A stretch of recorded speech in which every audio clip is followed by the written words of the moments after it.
Bonjour à tous, bienvenue au Sri Lanka. Je suis Armelle de Olala Lanka et mon mari est en train de nous filmer. Donc nous sommes au Sri Lanka depuis bientôt 5 ans maintenant et nous allons vous régaler d'une visite dans un temple bouddhiste aujourd'hui. Ce temple, je suis obligée de prendre mes notes parce que c'est un nom un petit peu difficile. Le nom du temple est Anguru Karamula Raja Maya Viharaja. Voilà, donc nous allons entrer dans le temple. Et pour rentrer dans le temple, qui est un territoire sacré, nous sommes obligés de nous déchausser. Seules les personnes bénies et les personnes de bon cœur sont autorisées à entrer à l'intérieur. Et nous allons voir plus tard si nous sommes autorisés à rentrer. Donc là, nous avons ôté nos chaussures parce que donc, nous sommes dans un territoire sacré et par respect, on enlève nos chaussures. Nous sommes aussi habillés de blanc, c'est aussi par respect et par pureté que nous devons nous habiller en blanc quand nous rentrons dans un temple bouddhiste.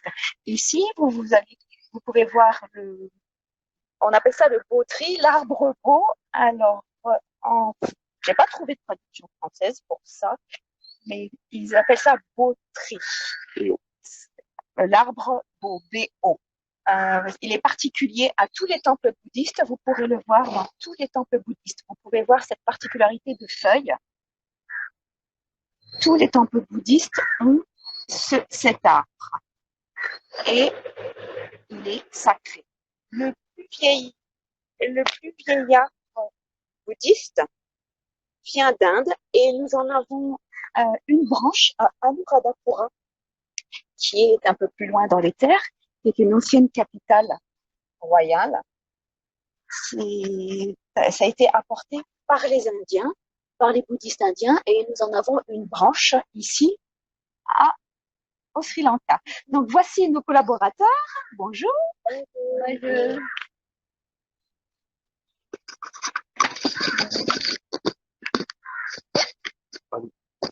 Oh, it's not working. It's not working. Bonjour, bienvenue au Sri Lanka, je m'appelle Nadine. Everyone, bienvenue au Sri Lanka, je m'appelle Lily. Bonjour, hello Sri Lanka, je m'appelle Akila. Donc, nos amis sont bouddhistes et nous allons commencer par aller nous laver les mains et arroser les fleurs. Donc, nous cueillons, Nadoni, what we have to do? Okay, now we will prepare some flowers to offer. Okay. So now we have to go and wash our hands and spray some water. Ok. Donc maintenant, comme elle l'a dit, nous allons laver nos mains avant de faire tout le rituel culturel. Laver nos mains et arroser les plantes d'eau. Donc nous choisissons des fleurs. Donc vous voyez, Akila prend l'eau au puits. Il va le mettre. Elle se lave les mains et elle va mettre de l'eau sur les fleurs pour les rafraîchir. Donc, il cueille des fleurs fraîches du matin, qui ne sont pas abîmées, pas cassées, par respect pour Bouddha, toujours.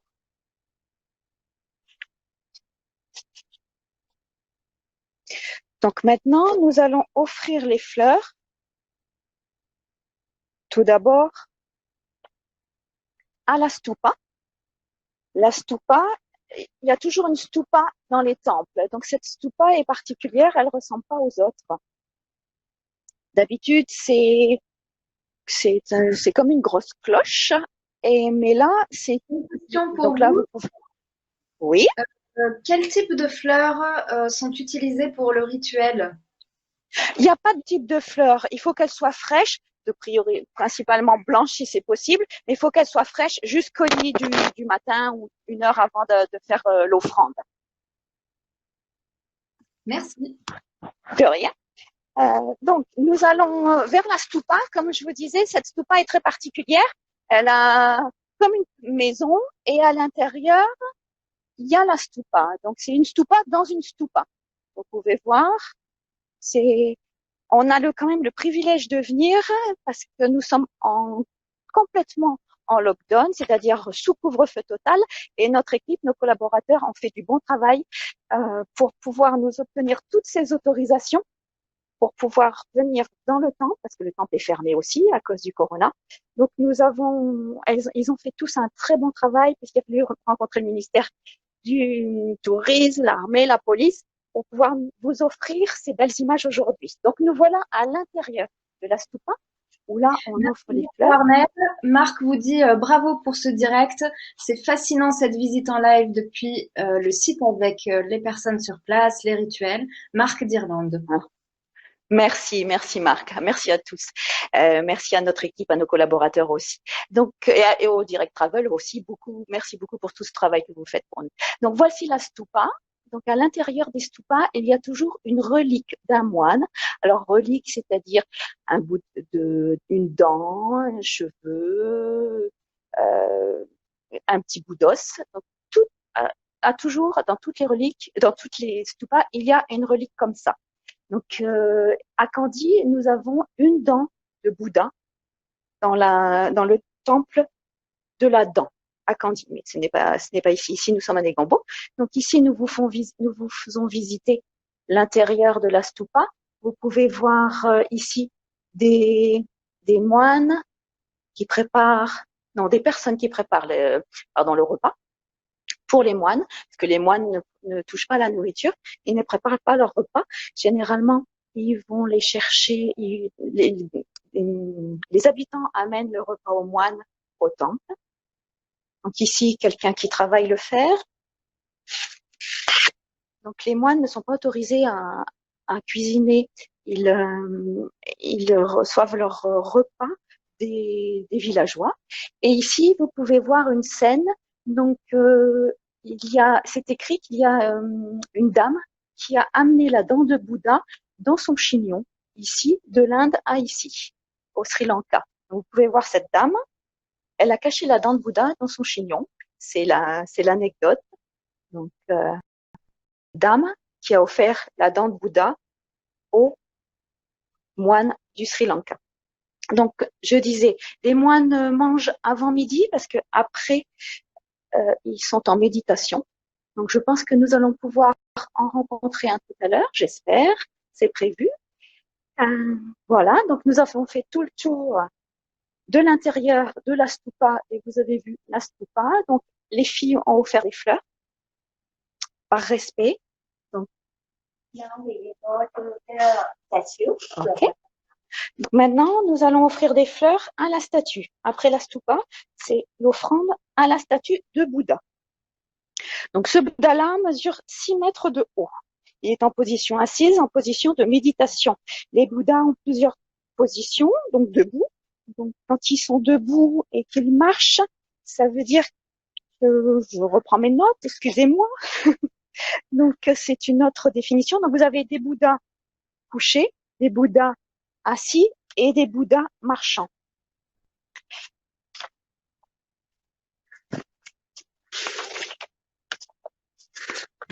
Alors, on a un petit commentaire pour vous, Armel, de Rachel, qui vous dit merci pour ce beau cadeau.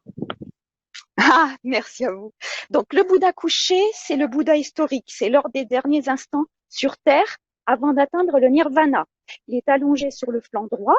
Il a la tête posée sur un coussin où s'appuie sur son coude droit. Il soutient sa tête. Le Bouddha assis, comme celui-ci que vous êtes en train de voir. Donc, les filles offrent des fleurs, toujours avec gratitude et respect. Et donc, le Bouddha assis, il est méditant, il est serein. Les postures des mains sont différentes. Il y a plein de possibilités au niveau des postures des mains, mais celui-ci, il est en méditation. Et le Bouddha marchant, c'est le Bouddha qui marche et qui a pour signification la grâce et la beauté intérieure.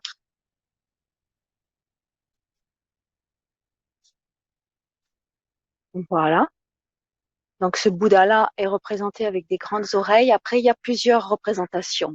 C'est différent suivant l'artiste.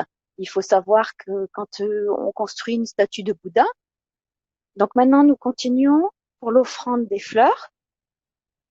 Nadoni, where are we going now? Ok. Donc maintenant nous allons offrir les fleurs à l'arbre beau, le beau tri.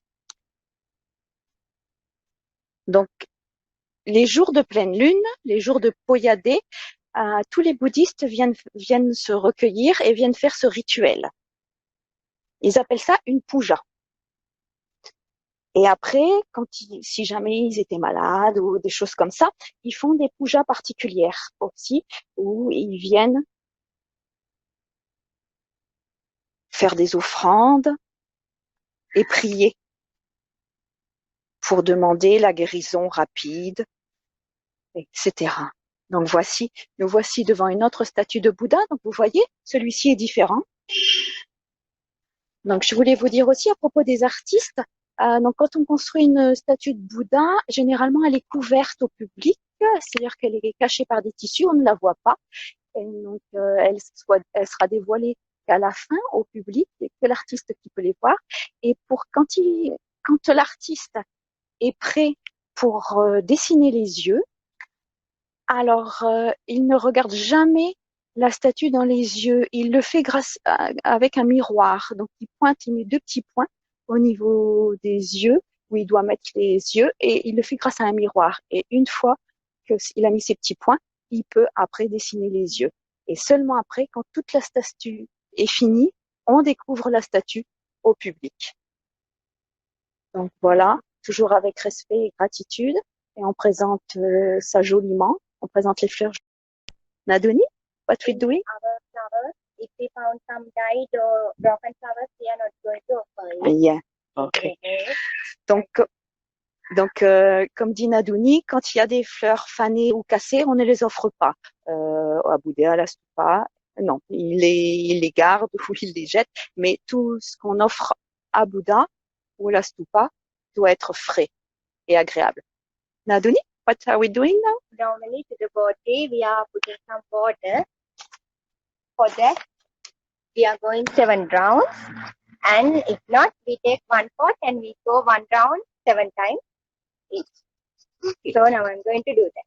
D'accord. Donc, je vais vous traduire. Donc, Nadouni s'en va faire 7 tours autour de l'arbre, le bautri. Normalement, c'est 7 tours. On commence par la droite. Donc, tout ça avec un pot rempli d'eau, un pot en terre, toujours en terre, un pot rempli d'eau. Et elle va arroser le bautri. C'est-à-dire qu'ils prennent soin de cet arbre parce que Bouddha, après qu'il ait atteint l'illumination, le nirvana, sous cet arbre, il en a pris soin aussi pendant 7 jours. Il est allé l'arroser, s'en occuper, etc. Donc, du coup, les bouddhistes font la même chose. Ils en prennent soin de tous leurs arbres et donc, normalement, c'est 7 tours avec l'eau et on met un petit peu d'eau à chaque fois qu'on fait un tour. Mais là, aujourd'hui, Nadouni va nous en faire un, sinon nous n'aurons pas le temps de tout voir. Voilà. Donc, toujours avec respect et gratitude. Et maintenant, une petite question pour vous, Armelle. Oui. Oui. Christine vous demande dans quelle ville êtes-vous exactement? Nous sommes à Negombo. Negombo. Nous sommes à Negombo, oui. Le temple est Anguruka Ramula Raeja Maha Biharaya. Je suis désolée, mais je suis obligée de reprendre mes notes. On va essayer de finir.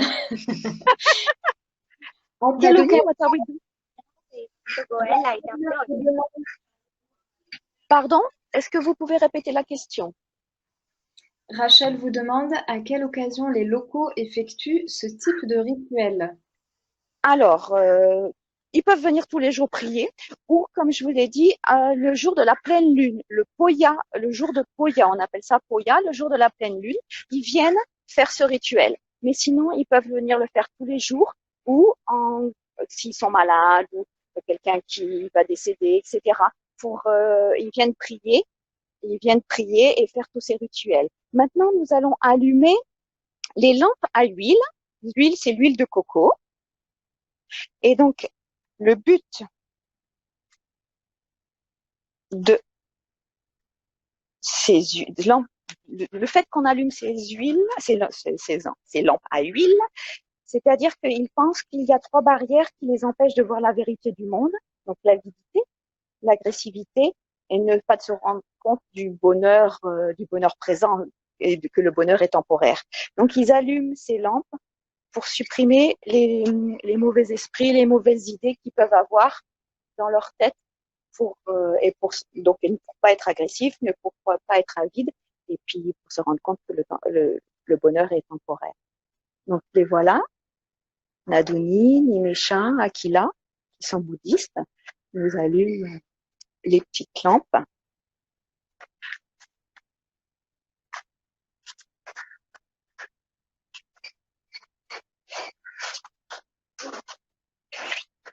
Nous avons 38 degrés, donc, et il est 3 heures de l'après-midi, et il vient de pleuvoir, donc je vous explique pas le taux d'humidité, mais c'est pas grave. Et en plus, nous allumons des petites lampes. Voilà, donc ces petites lampes, il y a une petite mèche, donc c'est un petit pot en terre, avec une petite mèche en tissu qui baigne dans l'huile de coco. Si vous étiez spectateur de la leçon de cuisine, donc l'huile de coco est utilisée pour tout, pour la cuisine, pour les cosmétiques, pour les lampes à huile. L'huile de coco dans toutes ses parties est utilisée. Voilà, donc après, je vais vous parler, j'ai retrouvé le nom de l'arbre Bodhimanda, cet arbre que vous trouverez partout dans les temples bouddhistes.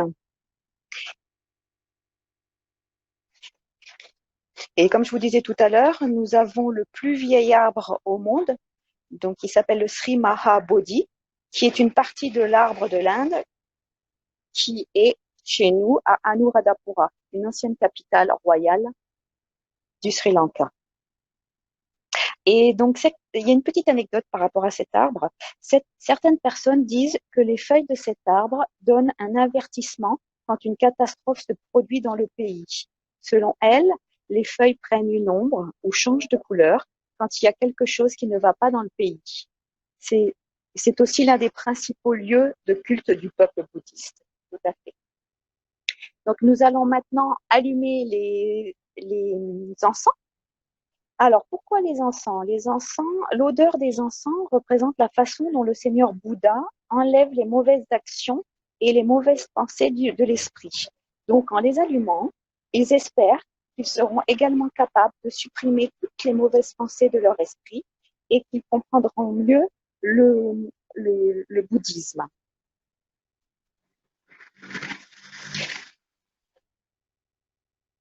Now we have to light up the incense stick. Ok, donc maintenant, ils vont allumer les bâtons d'encens. Et nous allons les planter dans un pot en terre. Donc tout ce rituel prend quand même un certain temps et tout ça avec gratitude et respect. Donc on allume les encens et après on les éteint de cette manière. Ah, mais celui-là il veut pas s'éteindre aujourd'hui. And normally we don't blow this from our mouth.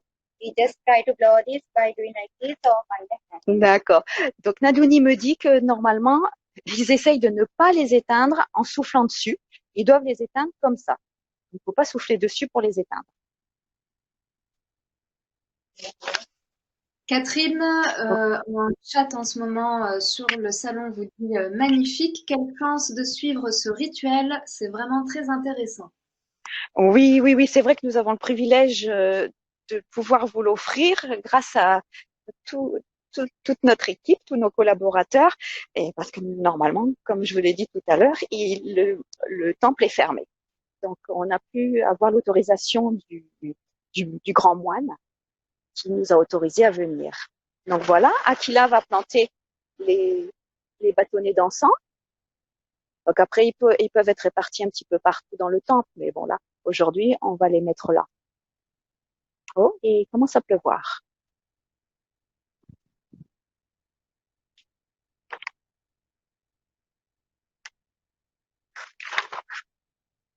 Une question pour vous Oui. de Rachel. Les lampes et les encens évitent tous deux les mauvaises pensées, c'est bien ça? Alors, oui, c'est tout à fait ça. Ça évite les mauvaises pensées et les mauvaises actions. Les mauvaises actions. Alors ici, Nadoni, excuse me, could you explain me what is it? This is normally we believe when we hang something like this by mentioning our bad time to go, it will happen because we always see it and we read it. Everybody who comes to temple read it. Ok. Donc là, quand vous êtes malade ou qu'il vous arrive des mauvaises choses, donc vous venez, vous pendez votre nom, votre prénom et ce qui vous amène. Et comme tout le monde peut le lire et peut le voir, ils croient que si vous voulez, comme tout le monde le voit et c'est au vent et tout le monde peut le voir, ils ne seront plus malades et ils n'auront plus de mauvaises, de mauvais, comment dire, bad time, de mauvaises choses. If we take this sentence, it's telling that for Sun Florian's bad time will go off. Ok. Donc là, c'est écrit pour le prénom d'une personne. Le mauvais, la mauvaise période va partir. Voilà. Donc sur les arbres, partout au Sri Lanka, dans les temples, vous pouvez voir tout ça. Alors Armel, il y a deux autres questions. Une de Marc qui demande si les vêtements blancs sont obligatoires pour les touristes quand ils viennent visiter le temple. Oui, c'est comme. Alors, c'est mieux d'être en clair. Par contre, ce qu'il faut, c'est que les genoux, pour les femmes, les genoux soient cachés, pour les hommes aussi, et les bras aussi. Donc pas de débardeur, pas de short. Donc plutôt des vêtements longs, des manches longues, t-shirts comme nous aujourd'hui, mais et des bermudas longs et des pantalons 3/4 pour les femmes. Voilà, pas de short et pas de débardeur pour un respect. Et après, what are we doing? We're going to go inside the spring room. It will be interesting to see the statues inside. Okay. We can go and worship too. Ok. Il y avait une question? Oui, il y avait une autre question de Sandrine qui demandait si les Sri Lankais pourront retourner dans les temples prochainement. On ne sait pas. Pour l'instant. Et sinon, j'ai pas entendu la suite de la question. Alors, les enfants ne sont pas à l'école. Pour l'instant, tout est fermé jusqu'à lundi matin, 5 heures. Nous n'avons pas d'autres informations. Donc, maintenant, nous allons voir si nous sommes assez sages et bénis pour rentrer dans cette bouche du lion. Mais d'abord, Nadoni, could you explain for the moonstone? This moonstone, for Buddhists, they believe that it describes the life. From first one, it's about the fire flames, and then finally to the lotus flowers. It shows a transferring of life from birth to the death. Donc, c'est une fleur de lotus, une moitié de fleur de lotus qui est disposée à l'entrée de chaque temple ou au bas d'un escalier. Donc, vous pouvez voir les signes. Donc, ça représente la vie. Donc, près de la langue, du début de la naissance jusqu'aux feuilles, jusqu'à la mort. Et sometimes some people say it's the path to nirvana, from normal life to the nirvana. Ah, ok. Et certaines personnes disent que ça peut être aussi le passage de la vie normale au nirvana, à l'illumination. Donc la pierre de Linz, c'est Sandaka Pahana. Donc, c'est une caractéristique unique de l'architecture singalaise de l'ancien Sri Lanka. Il s'agit d'une dalle de pierre semi-circulaire, minutieusement sculptée. Vous pouvez voir donc la première ligne qui est celle-ci, des lotus, des fleurs de lotus. Ensuite, des signes qui symbolisent la séparation entre le bien et le mal. Et ensuite, des feuilles, des fleurs. Et la troisième, là, vous pouvez voir 4 animaux, l'éléphant, le lion, les chevaux et des taureaux. Donc, ces 4 animaux correspondent à la naissance, au déclin, à la maladie et à la mort. Et la quatrième, des flammes. Armel, juste pour vous dire, encore 5 minutes devant nous. Plein de questions. Oui, on a plein de questions aussi. Donc, je vais proposer aux voyageurs en fait qu'ils vous rejoignent après pour vous répondre. C'est vrai que c'est super intéressant. Tout de même, bien. Question pour vous. Oui. Au Sri Lanka, comme à Bali par exemple, il y a un temple dans chaque habitation. Oui, tout à fait. Tout à fait. Dans chaque habitation, il y a un temple. tout à fait. Donc là, nous sommes rentrés, nous sommes assez bénis, nous sommes rentrés dans la gueule du lion et nous voilà dans le temple. 5 minutes. Donc nous allons faire une rapide visite puisque nous n'en avons plus que 5 minutes. Donc tout ça, c'est la vie, toutes ces peintures, c'est la vie de Bouddha. Là, nous pouvons voir le Bouddha couché, comme je vous disais tout à l'heure, qui est à la veille celui-là est assis, pardon, en méditation. Donc toutes ces sculptures sont faites à la main, peintes, tout ça est entretenu. Donc les temples généralement sont construits par des donations, la plupart du temps des donations des habitants.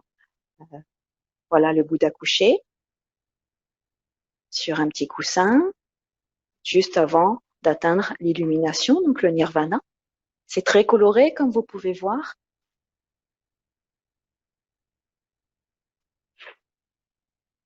Et donc maintenant, nous allons continuer rapidement parce que nous avons une surprise qui a été ouverte spécialement pour vous, pour que vous puissiez découvrir ça. Donc, nous allons nous dépêcher un peu. Donc, nous avons eu l'autorisation du grand chef moine de pouvoir vous faire découvrir quelque chose qui est ouvert que très, très rarement. Et quand on lui a expliqué que c'était pour pouvoir faire découvrir son pays et la culture bouddhiste, il était enchanté de pouvoir nous donner l'autorisation. Donc, nous ressortons du temple et nous allons dans une autre pièce. Donc, tout ça toujours à pieds nus. Voilà. Donc, d'ici, normalement, ici, c'est la partie de l'enfer qui a été ouverte aujourd'hui spécialement pour vous. Nadoni, could you explain a little bit? Yeah, this place we call hell. Mm-hmm. They have built this just to show to people that there is another.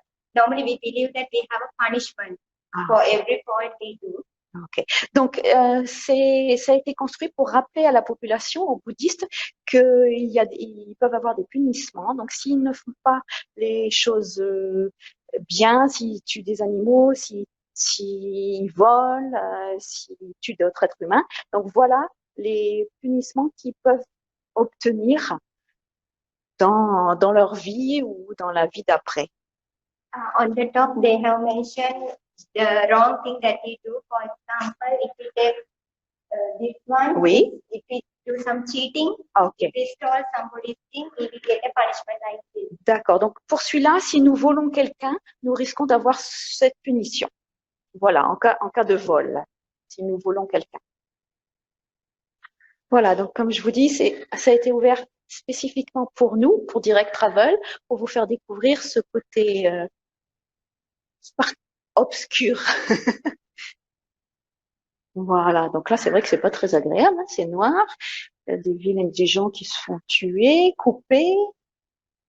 Could you explain another one, Adoni? For this one now, it's telling for some ladies they just put away their newborn babies on roads and for them they will get a punishment like this. D'accord. Donc pour celui-là, si une dame abandonne son bébé, elle va avoir ce genre de punition. Armelle, excusez-nous, voilà.